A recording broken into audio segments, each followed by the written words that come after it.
Carter's theorizing is a vulgarization of Marxism. Because we live in a bourgeois world and are bound by 1,000 threads to bourgeois concepts, language which is within the confines of capitalist understanding is easy for the simple-minded to grasp. That is why his pseudo-Marxism always seems to make sense. That is a quote from a 1944 paper by Dunayevskaya, a paper which is the topic of our main segment today. You are listening to Radio Free Humanity, the Marxist-Humanist podcast. My name is Brandon Cooney. In this week's episode, we discuss some aspects of the debate over the thesis that the USSR was a state-capitalist society. To hear more episodes of Radio Free Humanity, to read more about the issues discussed, or to join in the conversation, please do visit Marxist-Humanist-Initiative.org. You can also make a donation to the podcast there on the website. While our podcast is hosted by MHI, the views expressed by the co-hosts and guests of Radio Free Humanity are their own. They do not necessarily reflect the views and positions of MHI. In just a moment, we will commence the main segment of our podcast, but first, as we do in every episode, we bring you a discussion of some current events.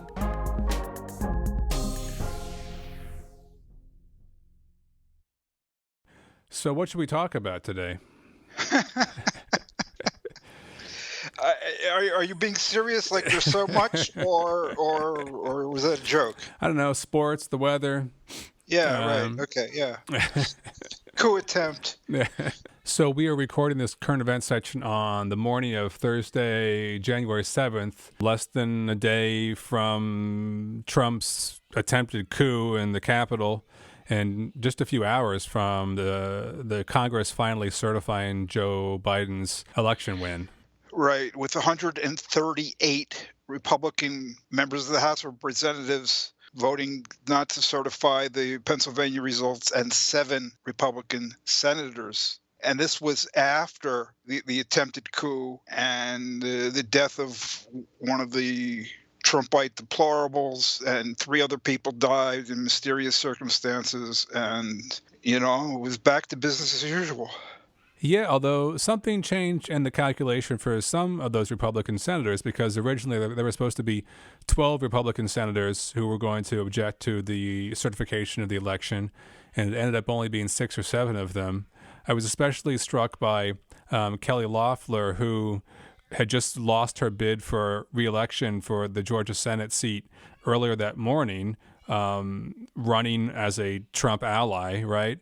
And then she spent several hours hiding in her closet or under her desk or something as the fascists stormed around to the Capitol.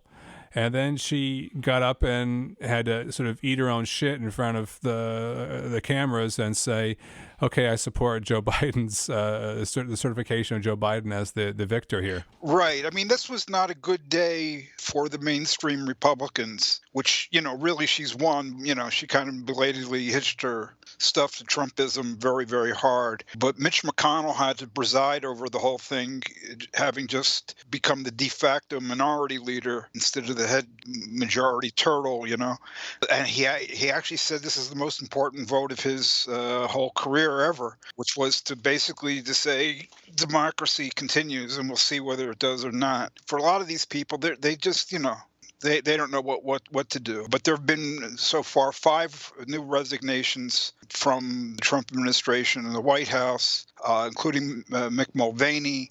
And Trump been temporarily thrown off Twitter, and he's had to say that there will be an orderly transfer of power, whatever that means, right? Yeah, but already people are talking about invoking the 25th Amendment or maybe impeaching him. So we'll see what happens in the days to come. Right. Every Democrat on the House Judiciary Committee has come out in favor of invocation of the 25th Amendment. And you got all kinds of voices saying, get rid of this guy right now, from, I don't know, either WAPO or New York Times editorials, Colin Powell. I mean, there is a break going on within the Republican Party. There's a split taking place. Whether it continues, widens, whether they patch it up, everything's in flux right now. I'll tell you, it's even in flux as to whether Trump is effectively president or we really have a system of dual power. Because there was a move to call in the National Guard yesterday, and Trump said no, no, no, no, no. And finally, they asked Pence, and he said, yeah, send in the National Guard. So it's unclear what the relationship between Pence and Trump is right now, and it's unclear who's in charge, if either, whether there's dual power. This has been on a Republic time. Yeah, we've talked before on the podcast wondering what it would take for Biden to have like a clear mandate to clean house and take seriously the danger of Trumpism and really do what it takes to fight Trumpism.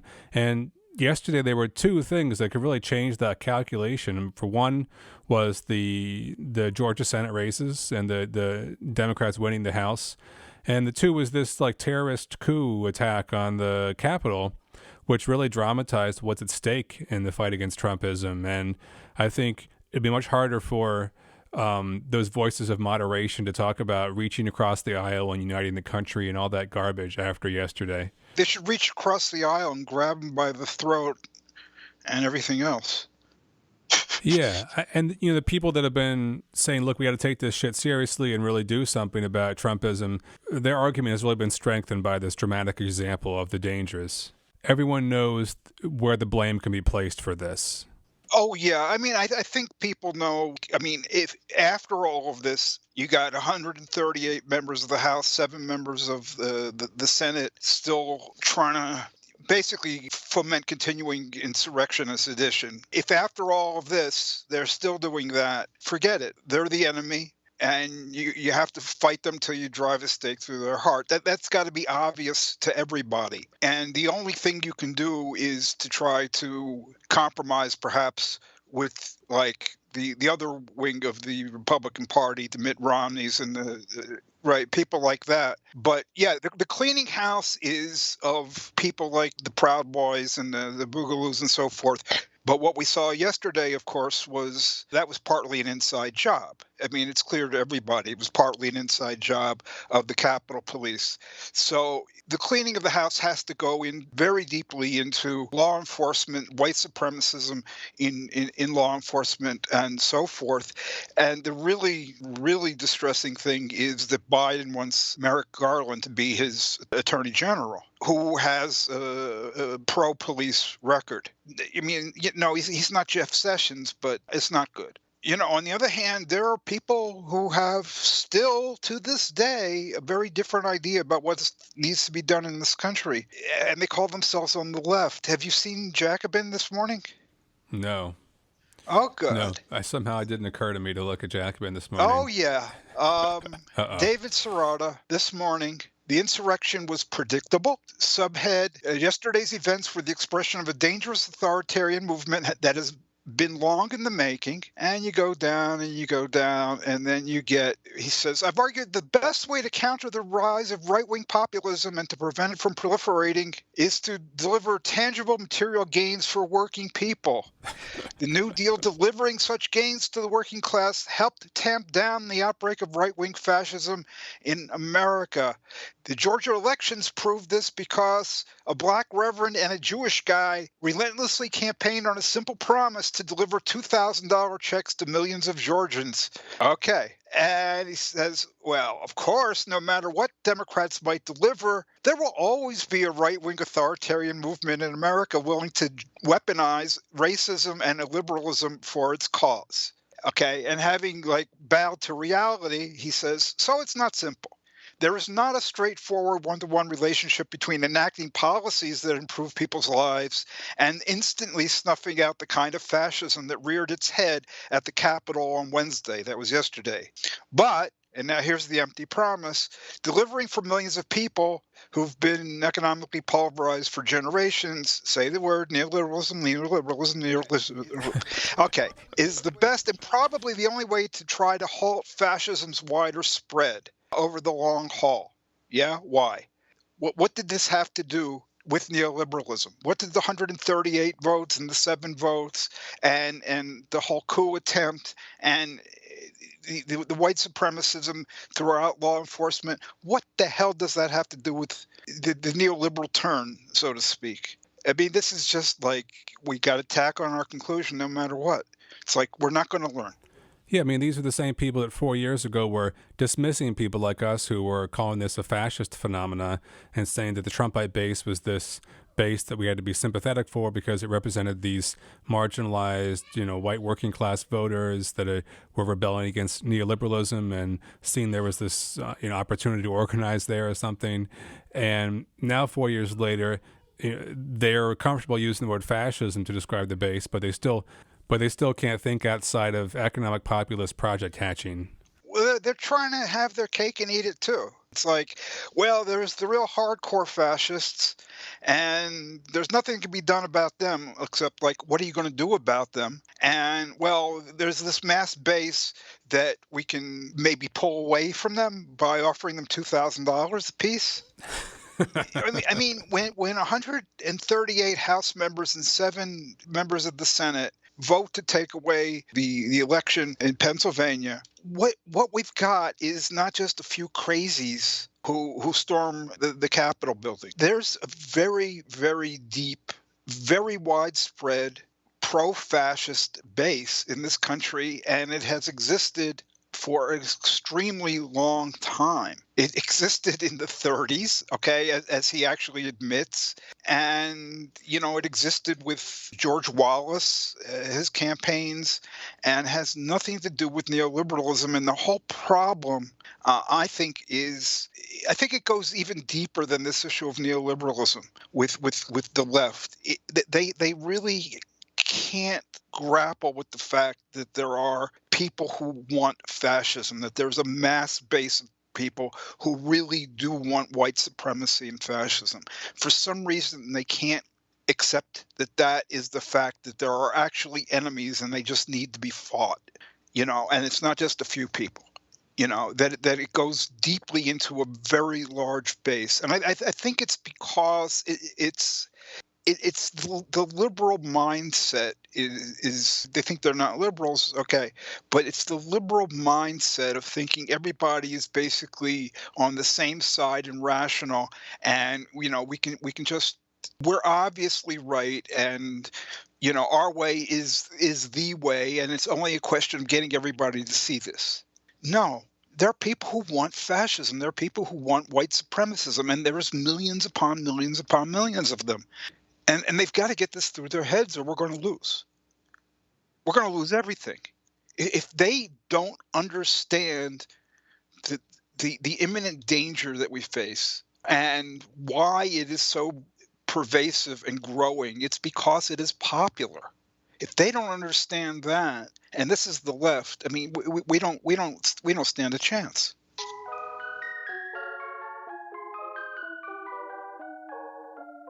Today we're going to talk about a paper written in 1944 by Dunayevskaya entitled A Restatement of Some Fundamentals of Marxism Against Carter's Vulgarization. And the reason we chose this paper to talk about is because it's a contribution to this debate that was going on in the early 40s about whether or not to characterize the Soviet Union as a state-capitalist society. And in a moment we'll talk about why we think that's still an important discussion to have. This particular paper is a response or an intervention in an ongoing debate that was going on within different people within the Workers' Party in the early 40s, and in particular between Joseph Carter and Clr James. So, but Andrew, maybe you can flesh out for people exactly what the context was of this debate, who Joseph Carter was and why he was debating Clr James and why Dunayevskaya jumped into the ring. First, Joseph Carter. That was his party name. His real name was Joseph Friedman. He was a founder of U.S. Trotskyism in 1929. So he was in the Socialist Workers' Party with James Cannon, Dunayevskaya, Clr James, all of those people. They broke, all of them, except for Cannon, they broke with Cannon and the Socialist Workers' Party and Trotsky at the time of the Hitler-Stalin Pact, and they formed a new organization called the Workers' Party. Carter was a leading figure, in the party. party, a leading theorist of the party, but his career, so to speak, in politics ended shortly thereafter, after World War II. Then he died at, I think, approximately age 60 in 1970. And in the Workers' Party, they were all against the idea that the USSR needed to be defended in the war. But why? That when they left the Socialist Workers' Party, they didn't have a common position. None of them, as far as I can see, agreed with Trotsky's characterization of the USSR as still being a workers' state, although degenerated because it had nationalized property. Trotsky says nationalized property is progressive. That makes this USSR, even under Stalin, no matter how repressive and everything it is, it's still a worker state and it has to be defended. And that is lining you up with Hitler at that moment. They didn't agree with that, but what kind of society it actually was, that wasn't worked out. And the views as to what kind of society it was only emerged thereafter rather slowly while the party was in existence. And James and Dunayevskaya independently came to the position in early 1941 that the USSR was a state-capitalist society. And right around the same time, you had some indications that one of the other people, James Burnham, a leader of the Workers' Party, quickly left and veered sharply right. He said, well, it's part of this emerging managerial society. And Joseph Carter and to a large extent Max Shachtman, the remaining big names in the party, said, no, it's not a capitalist society. It's a new kind of class, exploitative society. It's not capitalist. And, we're going to give it the name bureaucratic collectivist. That's the situation you had in a very small organization. You had the majority position was basically that of Carter and Shachtman, which was that the USSR was a bureaucratic collectivist society, but there was this minority known as the Johnson-Forrest tendency, Johnson being the pen name of Clr James, Freddie Forrest, the pen name of Dunayevskaya. The Johnson-Forrest tendency said, no, it's a state capitalist society. So this debate between Carter on the one hand, Johnson and Forrest, James and Dunayevskaya on the other hand, is really part of this debate over the class character of the USSR. So this is a really interesting question because in order to determine the character of the mode of production in the Soviet Union, we really have to be clear about what capitalism actually is to determine, whether the USSR really broke with the capitalist mode of production or not. Does state ownership constitute a break with the capitalist mode of production? Does eliminating private capitals, is that sufficient? Eliminating the profit motive for owners of firms, is that sufficient? So this isn't just a sort of academic or a question of historical interest. It's really essential to any anti-capitalist politics. If we're going to be anti-capitalist, we have to know what we're against and what sort of society we envision replacing capitalism with.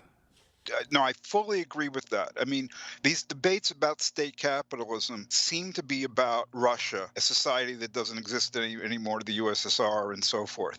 But since it's a debate about whether the USSR was state capitalist, it's not really a debate about what was the growth rate of industrial production and what was the growth rate of food production in the USSR. It's not a debate over those facts. It really is a debate over what is capitalism. You're absolutely right. And that question does not go away with the collapse of the USSR and its satellites. That question remains. And we were talking about that in a recent podcast when we were talking about, this whole idea of people talking about another world is possible, alternatives to capitalism. But there was no real discussion of what capitalism is. I mean, it was just like this empty box, this signifier that people put their own kind of intuitive catch as catch can conceptions of what they didn't like. So to me, the really crucial question comes when you say, if you're anti-capitalist and you want to fight this, it's important to get at what capitalism is. Now, I agree with that, but I think 95% of the people who will be listening either haven't thought about it or would disagree with it. And I know that a lot of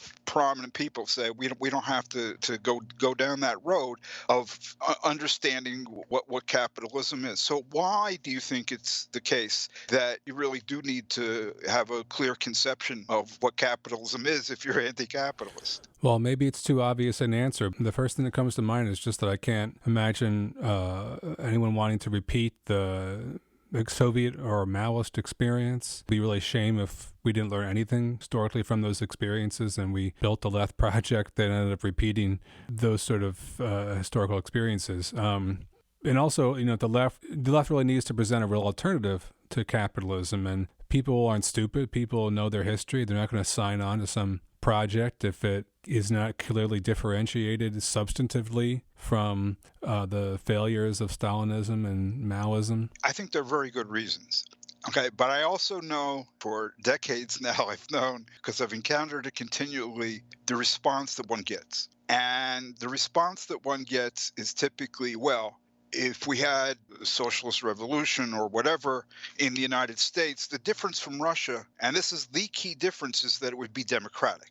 Okay, so we don't need to understand really what capitalism is. What we need to understand is that we would have democracy. And then people go on and they go, oh, well, the counter-revolution, the White Army was attacking Russia and it was backward. And they go into all kinds of reasons, maybe why it wasn't democratic, or they blame the Stalinists in particular, the bureaucracy. The idea is, okay, we don't want to repeat the mistakes, so to speak, of the past, but we don't need to understand what capitalism is and how not to replicate it in what we're doing new. What we need is, quote, democracy, close quote. So how would you respond to that?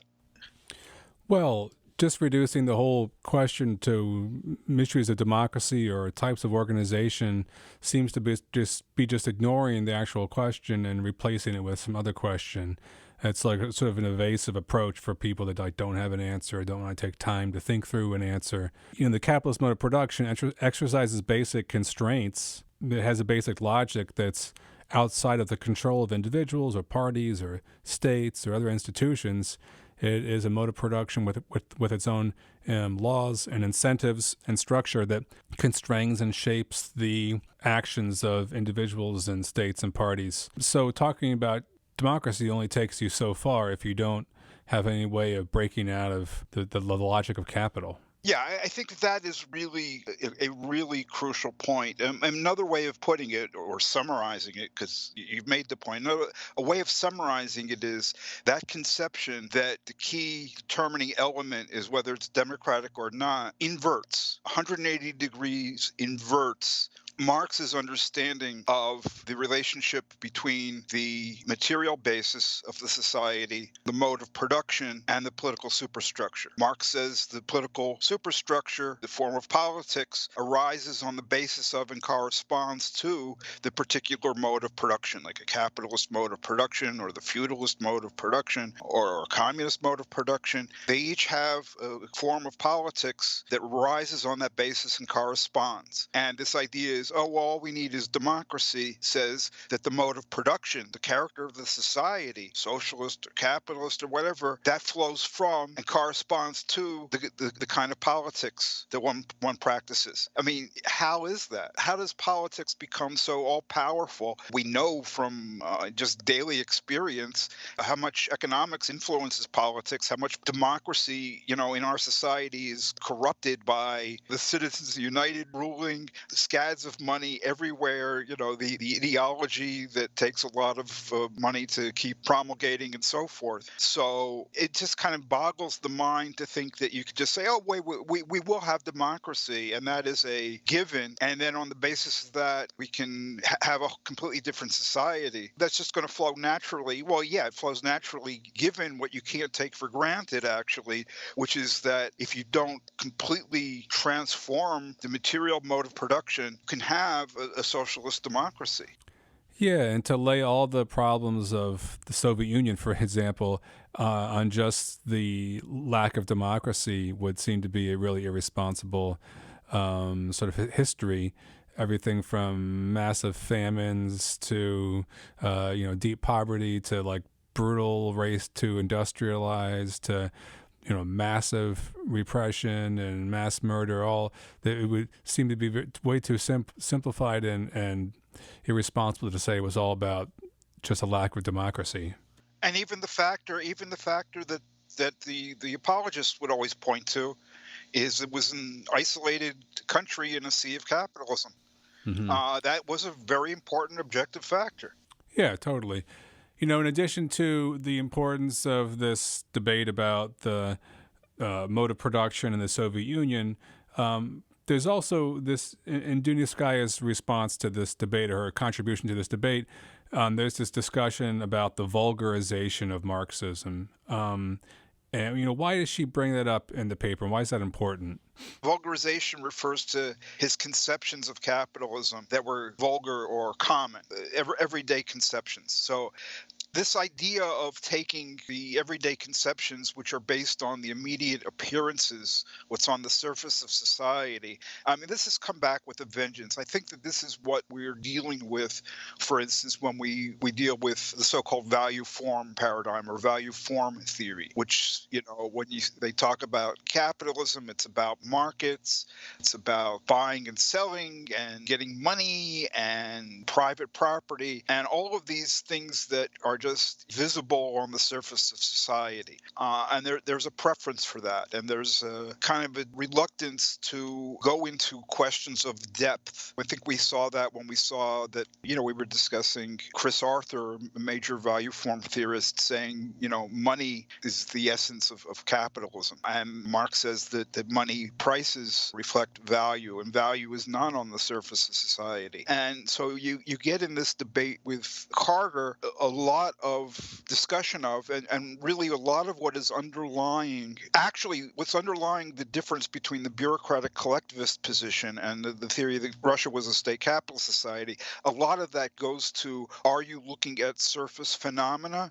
As you were talking about the features of the characteristics, the criteria that one typically observes in Western capitalism. Does like every feature count equally? Or do we need to talk about a structure in some depth so that we could have, for instance, the same essence of things appear in different forms? This way in Western capitalism, another way in the USSR, and so forth. So essentially the same kind of society that takes on different forms depending on this and that. I've always thought that the main objection to the idea that Russia was state capitalist is that it just seems to a lot of people to be oxymoronic to put the word state and capitalism together. And I've always thought that that was really at the root of why Carter and Shachtman and so forth denied that the USSR was state capitalist, because just it didn't compute in their conceptualization of what capitalism is, which was driven very, very much by similar kinds of preoccupations that drive value form theory. Value form theory stresses money and exchange, and Carter not so much, but he stressed private property and the motives of individual capitalists. So it's not that different. Yeah, and value form theory, because it sees the market and the coordination of labor through market exchange as what is specifically capitalist about capitalist social relations. It doesn't seem to be able to see the relationships in the workplace, the relationship between the worker and the machine, as something that's particularly capitalist. I think back to Isaac Rubin, sort of one of the forerunners of value form theory, and early in his book, he draws this clear duality between technical relations of production and social relations of production. And there's nothing wrong with that distinction, but social relations just mean market exchange for him. So the whole subject-object inversion that Marx talks about, the domination of dead labor over living labor, that there's no place for that and that sort of duality. Right. Or putting it another way, he's separating the two such that the technical relations of production are not themselves social relations, but they're neutral.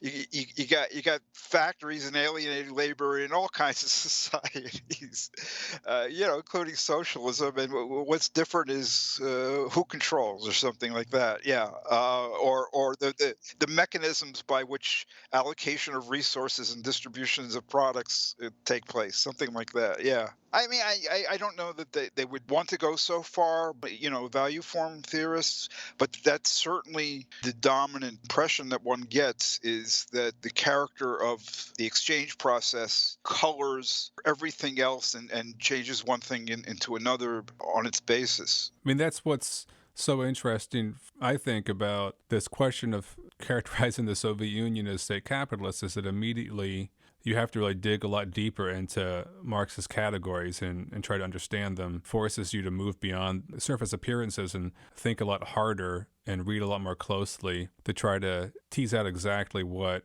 is the differentia specifica of a capitalist society, and it makes the political project of being anti-capitalist a lot more challenging to think about. I mean, this is the beginning of Dunayevskaya's deep dive into Marxist-Humanism, or to her development of Marxist-Humanism sort of happens in this context where she's thinking about this concept of state capitalism and having to get at what Marx really means by capitalism and think of what an alternative to capitalism would entail that's not Stalinism.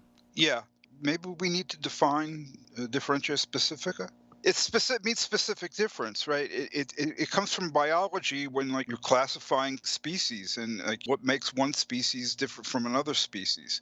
And it also goes to the whole issue of definition. I mean, a lot of people said to really define something properly, you have to be able to pinpoint the specific difference, right? So you wouldn't want to say, well, human beings are a two-legged animal, right? Because there are human beings that only have one leg, but they're still human beings. So you have to get at what it specifically makes them human. Sometimes, like when we're talking about political formations, I'm thinking of like the debate over what the definition of fascism is. I think we talked about this a long time ago. And really, often those sort of debates, you have like a list of characteristics. Like these are the list of characteristics that all these fascist societies had. But those are like a question of political formation, where that sort of listing characteristics is a little more excusable or maybe unavoidable. But in terms of a mode of production, which clearly has like essential characteristics and then phenomena or surface phenomena or modes of appearance of those essential characteristics, it seems important to really you can really drill down to the essence and define that in a way that it's not just like comparing a list of features and seeing which things line up. Right. And I mean, this is what Carter was doing. It's kind of the essence of the bureaucratic collectivist conception. In one of these contributions to the debate, this is exactly what Clr James charges Carter with, just going down a list and checking off items on the list. That was the methodology. And he was saying this is just completely unacceptable. So in 1941, Carter wrote a contribution to this discussion, and he says this, quote, "Stalinist Russia is thus a reactionary state based upon a new system of economic exploitation, bureaucratic collectivism. The ruling class is the bureaucracy, which through its control of the state collectively owns, controls, and administers the means of production and exchange. The basic motive force of the economy is the extraction of more and more surplus labor from the toilers so as to increase the revenue, power, and position of the bureaucracy. The economy is organized and directed through state totalitarian planning and political terrorism. The toilers are compelled by the state, as well as economic necessity, to labor in the factories and fields. Forced labor is thus an inherent feature of present-day Russian productive relations." So he's saying that this bureaucratic collectivist society has surplus labor, but he doesn't call it surplus value. He says that the workers are compelled by the state and economic necessity to work in the factories and calls it a type of forced labor. And he says that they're producing surplus labor to increase the revenue, power, and position of the bureaucracy. But this was not an acceptable characterization of the mode of production in the Soviet Union for the Johnson-Forrest tendency. So, what were their issues with this perspective? I mean, Johnson and Forrest basically accepted that there was extraction of surplus labor, more and more surplus labor, basically that the bureaucracy, especially the upper reaches of the bureaucracy, constituted the ruling class. But the idea that this was taking place so as to increase the revenue, power, and position of the bureaucracy was just not something they could accept. I mean, basically, why was the bureaucracy putting hundreds of millions of people through this? Well, just for their own benefit.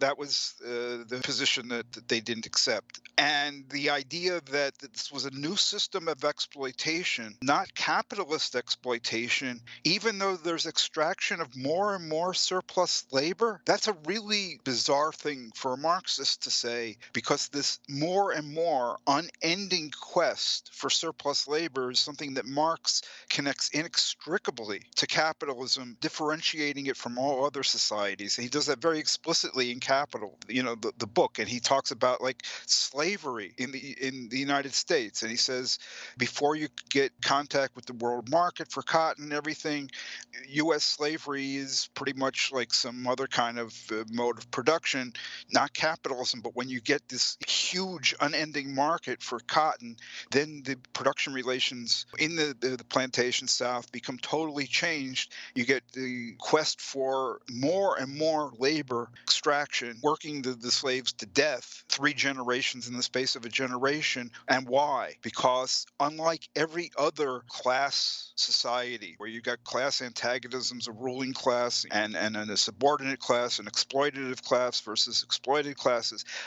capitalism alone is unique in having this purpose that goes on without limit. Capital is self-expanding value, and it expands, potentially without end. There's no limited finite goal. In other societies, you have, the bureaucracy, or you have the feudal lords, or you have whoever. And why are they exploiting? So that they can live well, so that their own personal consumption needs can be met. Okay, but that's not what capitalism is about, because what do the capitalists do with their profits? They get a lot of profits over and above what they can consume, and they plow that back into production, and they plow that back into their businesses, and they expand in order to extract even more value, in order to accumulate even more value and plow it back without end, potentially. And that's exactly what was going on in the USSR. The bureaucracy was not doing what it was doing so that the bureaucrats could live well. What did Stalin say? He says, we have to catch up with and outdistance the capitalist lands. That was the explicit, recognized project. How do you do all of this? You industrialize, and you industrialize rapidly. And so what you're doing is you're taking the fruits of this surplus labor and you're plowing them back into production, not to expand the enjoyments of the bureaucracy beyond limit, no, not to expand the standard of living of the masses, far from that. You're expanding in order to expand further, in order to catch up, and in order to outdistance. How is that not self-expanding value, MCM prime, that Marx talked about in Capital? So this paper by Dunayevskaya and the previous parts of the debate that she's responding to, they don't directly take up this question explicitly of whether or not the Soviet Union is a state capitalist society. Instead, they seem to be much more concerned with some more minutiae of the argument, like whether or not production for production's sake is a distinctly capitalist phenomenon, to what extent the subjective profit motive of private capitalists is a essential characteristic of capitalist production. Why don't we get more discussion of the larger picture in this debate about bureaucratic collectivism or state capitalism? In other words, the debate is not, we say that it's state capitalism and here's why. And we say, no, it's bureaucratic collectivism and here's why. The debate focused on basically the fact that in the USSR, the production of means of production, machinery and so forth, was growing faster than the production of consumption goods. This is something that was discussed by Marx in Volume 2 of Capital, his scheme of expanded reproduction, or accumulation, and was there saying that this is capitalist accumulation.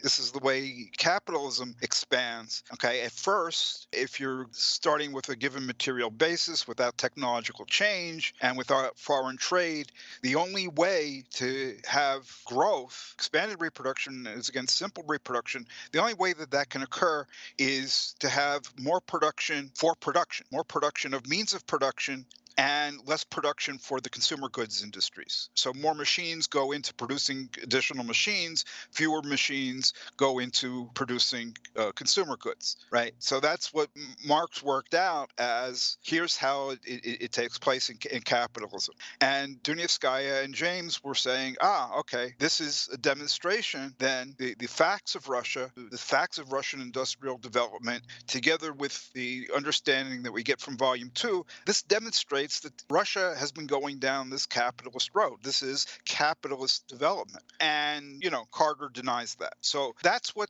the issue is about, that they're discussing, apart from the vulgarization, not specifically directly whether Russia was state capitalist, but does the unbalanced industrialization, that kind of growth, that kind of development, does that disproportion or imbalance demonstrate that Russia was a capitalist society? So mostly they're discussing in these papers, in this debate, this issue of production for production's sake, whether that is something that's specifically capitalist. So the debate is focusing on that. Is that because that is like the central issue in this debate, and that if you can determine that production for production's sake is specifically capitalist, then that determines who wins the debate? I think so. But the question is, why is that? I mean, I think to some extent, the Johnson Forest tendency was constrained by party discipline. They weren't just free to publish at will in the pages of the party's theoretical journal contributions arguing that Russia was state capitalist. So they had to do other things like argue on the ground of Marxian theory and so forth about what does production for production's sake imply and so forth. To some extent, they had to do that. But I also think that this is something more general to serious intellectual debates generally, that people who are outside of the debate are often surprised by and don't get, which is that when you look at any real intellectual debate, it is never on the big questions. It is never directly about the big question. The reason is very, very simple. The one side and the other side don't agree about that, okay? So you can't discuss that, right?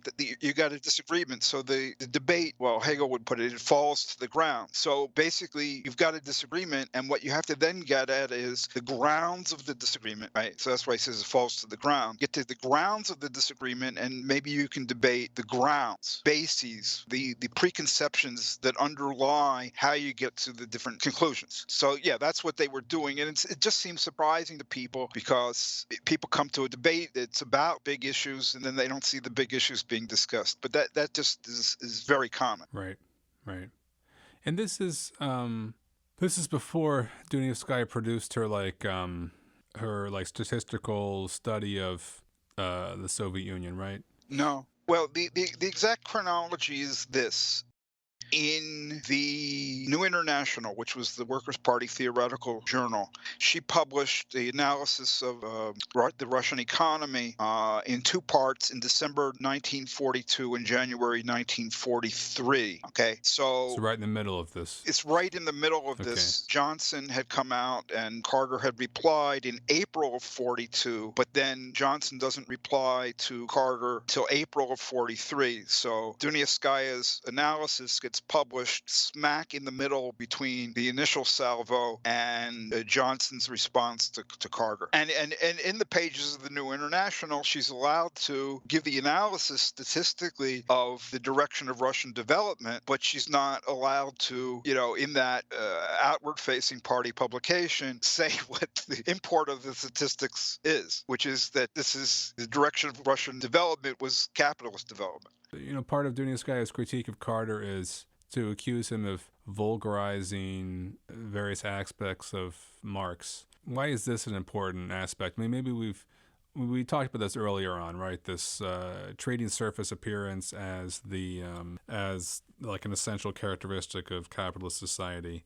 Right, but to tie it together with what we've said before more generally, I mean, basically, I think that the opposition, when you get down to it, the ground of the opposition to saying that Russia was state capitalist, or even to using the conjunction of terms state and capitalist together, is that it just goes against a mentality that hovers around the surface of phenomena. It's like state capitalism? Oh, hell, that ain't any kind of capitalism that I know. It's like capitalism is private and it's about private ownership and all of this. It's like if you dwell on the appearances, then that's what capitalism is going to be, is a set of appearances, this laundry list of appearances, right? So what do you do with somebody like Carter who insists on that? I mean, basically he says you have to have private capitalists who are in control of things and doing things for their individual benefit, personal profit, right? And if you don't have that, then it's not capitalist. That's a certain appearance on the surface of society, that the extraction of surplus value is undertaken by capitalists who are called capitalists, who own and control the means of production, and allegedly do this for their own benefit, their own individual profit. Now that's actually helpful for me in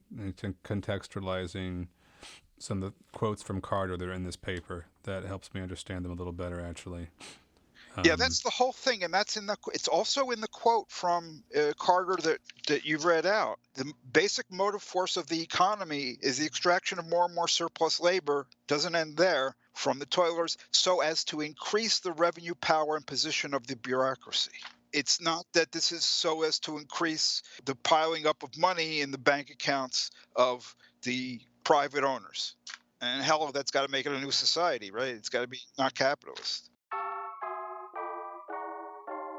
In just a moment, we will return to this conversation, but first, a few words from Anja Clr, Organizational Secretary of Marxist-Humanist Initiative. Marxist-Humanist Initiative, or MHI, aims to contribute to the transformation of this capitalist world by projecting, developing, and concretizing the philosophy of Karl Marx and its further development in the Marxist humanism articulated by Raya Dunayevskaya.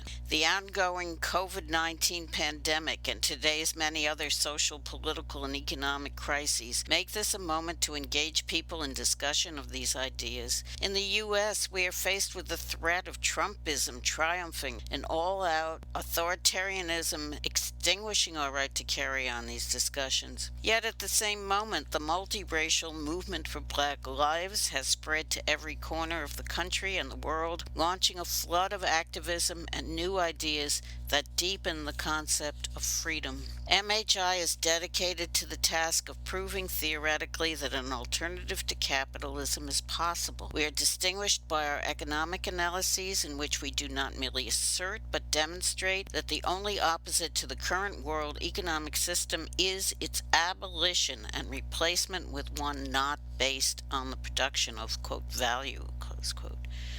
Because capitalism cannot be fundamentally reformed, attempts to reform it lead to an intensification of state capitalism, not to socialism. We are not a political party, nor are we trying to lead the masses who will form their own organization and whose emancipation must be their own act. But we have seen that spontaneous actions alone are insufficient to usher in a new society. We seek a new unity of philosophy and organization in which mass movements striving for freedom lay hold of Marxist philosophy of revolution and recreate society on its basis. Our ideas and actions, as well as our structure and rules, are guided by the interests of working people and freedom movements of people of color, LGBTQ people, other minorities, women, youth, and all those around the world who are struggling for self-determination in order to freely develop their own human natures. We have no interests separate and apart from theirs. To this end, we open our website to the widest possible dialogue with people around the world. We intend to practice as well as espouse a two-way road between our organization and people outside it as essential to developing a single dialectic in the relationship of theory to practice, and as the way to assure the survival of Marxist humanism. Please join us.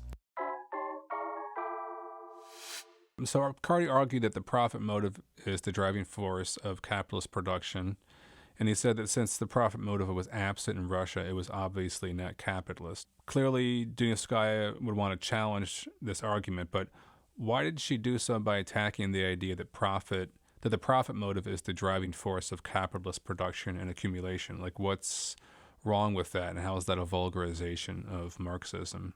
This is actually hard to understand because you read this and it seems okay. It seems like what Marx said, and it seems like the basic facts of life that we know. But the problem here is you got another society without private ownership and without money piling up in the bank accounts of the private owners, right? Okay, so what do you do with that? So when you insist on that way in which capitalism functions in a private ownership society, and you transplant that to another society, say, oh well, that's not capitalist. That's a different matter. So the whole issue here is that just a form of appearance of something else, or is that basic and fundamental in itself, that you've got private owners who subjectively think that they're doing what they're doing for their own individual benefit? In Marxist conception, the capitalists are severely constrained. They're dominated by laws. Competition makes the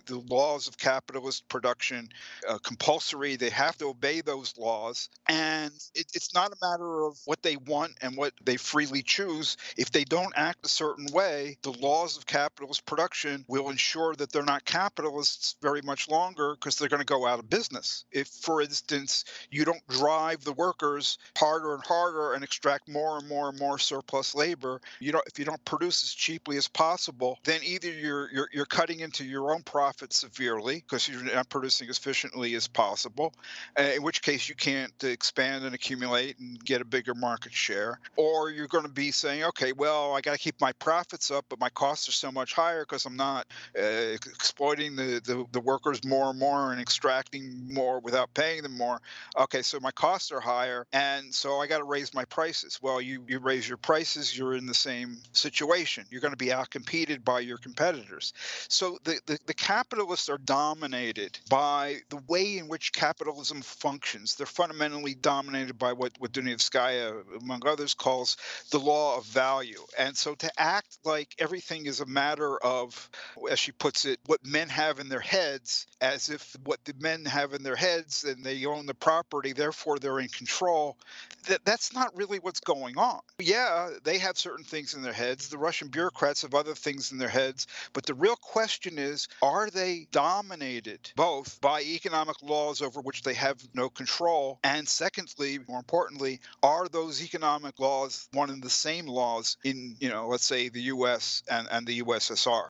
And Carter tries to have it both ways. On the one hand, he accepts that capitalists are controlled by forces and laws beyond their control, but he says they produce in order to make profits. That's the motive force, and that they are in control, that their quest to make profits is what drives the whole society. So he tries to have it both ways. That's what's a little bit tricky at first when you read some of the quotes, because he says they're responding to objective economic forces. But what's missing seems to be the idea that if you take the capitalist out of the picture, what happens to those economic forces? No, I think this question of vulgarization and the sort of appearance and essence, helps clarify, I think, a lot of this debate. Are there other good examples of vulgarization that you think would be useful to bring up? Well, there's this one issue that you raised earlier, that the technical relations of production are themselves social relations. And Dunayevskaya slams him on that. The surface appearance is that a machine is just like a means of production, like a tool. There's nothing capitalist about that. So the fact that you got machinery in Russia and that the machinery in machine producing industries are privileged, that seems to have nothing to do with the social character of the society for somebody like Carter. And so he gets all indignant about Clr James referring to machines as capital. He's saying, you're talking about capital like it's a thing. So Dunayevskaya slams him on that. So he's accusing Clr James of some kind of fetishism. Yeah. I mean, for instance, Carter writes, quote, "The use value of constant capital is that it functions as a means of producing, ultimately, consumer goods." And Dunayevskaya responds that when Carter says that, he strips constant capital of its capitalist character factor and converts it to a simple factor of social production. She says the intention of the capitalist is to produce a machine to make shoes, or the intention of the designers, right? The intention is to produce a machine to make shoes. But since value dominates capitalist society, the machine is permitted to produce shoes only insofar as those shoes embody the socially necessary labor time. The minute a new invention cuts that necessary labor time, the shoe machine is given no chance to display its use value. So she's getting at something very early that people didn't get at that moment in history much, that even in the very formulation and the design and construction of the shoe machine, it's already got capitalism embodied in it through and through. It's not just some neutral tool. It's not like a stick that you pick up on the ground and start digging, right? It's designed to function as capital. Do you want to get into this issue of proving a term? Here's the problem. The formula in the chapter on expanded reproduction that James singles out, Marx says what distinguishes expanded reproduction, growth, accumulation, from simple reproduction or no growth society is that the department of production that produces means of production not only produces enough for itself to replace what it's used up and what the consumer goods people have used up.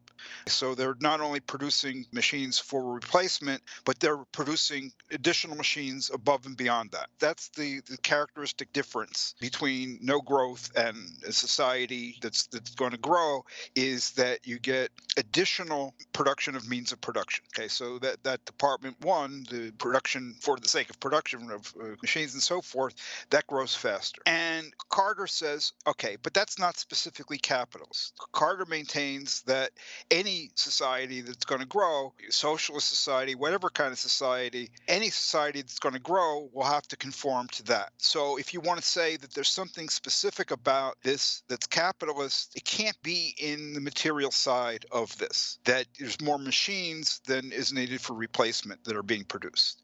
It would have to be in something about the terms constant capital, variable capital, surplus value, that's capitalist. So he's challenging James, and then implicitly Dunayevskaya, to say that when Marx is talking about expanded reproduction and James and Dunayevskaya are singling out the expansion of production, of means of production, they need to show that there's something specifically capitalist about this, that there's something to constant capital rather than saying machinery, that there's something to variable capital rather than just saying wage goods or something like that. That's what he's getting at, is to prove that there is something specifically capitalist about this expanded reproduction. So he says you've got to prove that the terms are specifically capitalist. Obviously, he's aware that Marx used constant and variable capital to refer to capitalism because the word capital is in the terms. But what he's saying is you have to tell me what it is about this expansion that's specifically capitalist. So Clr James responded saying, how can I or anybody prove what Carter asks? Terms exist for one purpose, proof. Proof does not exist for terms. In his reply to Carter, which was published in the Workers' Party Bulletin in April 1943, entitled Production for the Sake of Production, a reply to Carter, James says basically that the kind of demand that Carter is making, that he prove his terms, prove that they're capitalist, is scholasticism. And he says, as you said, terms exist for one purpose, proof does not exist for terms. And he says, like, that's Hegelianism, and that's the way things are in modern life and the way we go about proving things now. The kind of proof that Carter is talking about, in other words, a strictly deductive proof, it's possible only in mathematics and very formal logic. It can never be applied in life and society. The way things are proved, or so to speak demonstrated, once you get outside of mathematics and very formal logic, he's saying, is you take a conception and you see what its implications are, and then you see if, in fact, we get those implications in reality. In other words, for instance, you make a prediction on the basis of a certain conceptualization using those terms, and if your predictions prove to be borne out, then the conception is right. So he says the proof of the pudding is in the eating. You can't go ahead and can prove that it's pudding. How do you prove it's pudding? You eat it. And if it's pudding, if it's edible and you don't like start gagging and choking, that's the proof that you've produced pudding. Carter's like there, it's like he's looking at a bowl of stuff. He says, prove to me that this is a pudding. Well, how do you do that? You can't do that by examining terms. You've got certain terms which are used to develop an understanding of what's going on. That's the terms existing for one purpose proof. Carter's inverting that. Okay, I mean, you can do that purely deductive thing of deducing terms from terms in mathematics, presumably, and some formal logic. You can't do that with regard to empirical matters. This is what Johnson is getting at, and he's saying the modern world has completely left this way of doing things behind. We no longer just ruminate on terms in order to prove things. When we're talking about something empirical, we go out and we look at whether the phenomena that we would predict or something similar, we look at whether that's borne out. If it is, then that substantiates our conceptions. And he says something really interesting at this point where he says people are always doing that with value theory. He says... Right, they want to prove the labor theory of value, he says. Yeah, he says the metaphysical superstition, which to this day demands of Marxists, for instance, that they first, or in fact, prove the labor theory of value. What's the proof of the theory? I've never understood what people are asking for when they talk about that. Like, do you have an idea of what they want when they challenge you to prove this? Yeah, well, you can talk about whether a theory is internally consistent, whether it makes sense, and then you can talk about whether the theory adequately describes the phenomena it's trying to describe. But beyond that, I don't know what proof. And you're right, and you could say the implications of this theory are that we will see X, Y, Z. That's kind of a prediction. Mm-hmm. And guess what? We see X, Y, and Z. Yeah. So the theory does what it's supposed to do. Yeah. Right? Until something better comes along, if ever, it's an adequate conceptualization. Well, that's all the time we have for this episode of Radio Free Humanity. If you enjoy the podcast, we would love to hear from you. Please drop us a line, a comment, rate the podcast, leave us a donation, subscribe to the podcast, share it with your friends and enemies. If you want to know more about issues discussed in this episode, you can always go to Marxist-Humanist.org, where you can find lots of writings on this topic and many others.